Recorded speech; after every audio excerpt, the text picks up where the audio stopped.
భారతదేశంలో సినిమా ఇండస్ట్రీలో richest person ఎవరు అంటే శోభన్ బాబు గారు.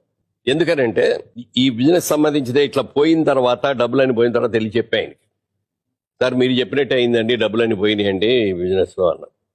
నేను ఒక సిద్ధాంతం నమ్ముతున్నాను, నీకు చెప్తాను, నచ్చితే నువ్వు కూడా అది ఫాలో అవ్వాలి.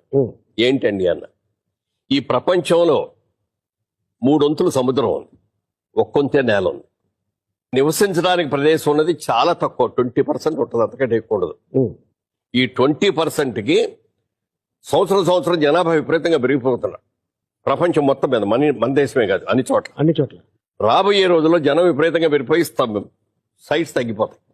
సో ల్యాండ్కి విపరీతం గిరాకీ వస్తుంది రాబోయే రోజుల్లో అని ఒక ఆలోచనతో నేను సంపాదించిన ప్రతి పైసా రియల్ ఎస్టేట్ మీద పెడుతున్నాను, మొత్తం ప్రాపర్టీస్ కొంటున్నాను అన్నాడు. ఇలా బిజినెస్ చేస్తే బాగుంటుందని ఆయన ప్రతి రూపాయి ల్యాండ్స్ మీద పెట్టాడు. అంటే ఆ రోజు